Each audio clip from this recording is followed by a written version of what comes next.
Behold the turkey, a venerable staple of many a holiday meal. But if you're not careful, your next festive family gathering could turn into a food safety disaster. The good news is by following just a few simple food safety rules, we can ensure that you're surrounded by your friends and family after the meal and not the emergency room staff. Let's see how we cook this wonderful bird. Okay, one of the first decisions we had to make was whether to get a frozen turkey or a fresh one. If we get a frozen turkey, we can store it in the freezer for up to 1 year and not have to worry about it. If we get a fresh one, we're only going to get 1 or 2 days of shelf life before we're going to have to cook it. Now, if we get a frozen turkey, we're going to have to allow 1 day for every 5 pounds in order to defrost in the refrigerator just to be safe. So that means a 25-pound turkey is going to take us 5 days, so plan ahead. When we defrost the bird in the refrigerator, we want to leave it in its original package and place it in a shallow pan. This is going to catch any of the drips or juices that come out of the bird, which contain harmful bacteria, which can cross-contaminate our other food and cause illness. When we're ready to cook, we'll take it to the sink to unwrap. Now that we're ready to prep, one thing to keep in mind is that this is a raw meat product. The juices from this bird can contaminate not only things in your kitchen, but on your body. So what I'm going to do first is remove my watch.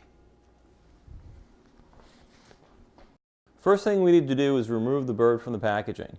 Remember, as we're removing the package, the juices can cross-contaminate, so we want to make sure that anything we touch from here on out, we disinfect afterwards. Next, we have to remove the giblets from the bird, save them for later if we want to dispose of them. Our next step, we're going to take the bird out of the sink, put it on our cutting board, and move it to our prep area. Once we've done that, we're going to wash our hands and clean up. Now that we're done seasoning the turkey, it's ready to go into the oven. Most turkeys today come with this nifty little device. This is used to tell you when the turkey's reached proper temperature. Honestly though, I like using an oven-safe thermometer. It's a lot more accurate. When we want to take the temperature, we're looking to reach 180 degrees in the thickest part of the thigh, or 165 degrees in the thickest part of the breast meat. Another type of thermometer you could use is a digital one. This is one of my favorites. I can put the probe inside the turkey and then run the cable outside the oven, and this way I can check the temperature continuously without opening and closing the door. I've just moved the bird from the cutting board into my roasting pan and then washed my hands. Now we're ready to go in the oven. Typically it takes about 15 minutes per pound to cook a turkey. If you're cooking a non-thawed bird, it could take a lot longer.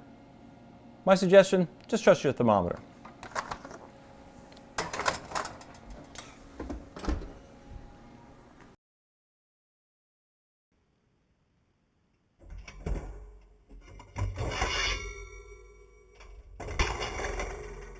Now that we've cooked our turkey and it's reached the proper temperature of at least 180 degrees, we're ready to carve. One of my favorite parts of the holiday meal are the leftovers. But it's not recommended that you leave your leftovers out for more than 2 hours. Store them in a shallow container in your refrigerator and they'll be safe for up to 4 days. If you follow just these few food safety tips, you can ensure that your next family meal is a healthy and happy one.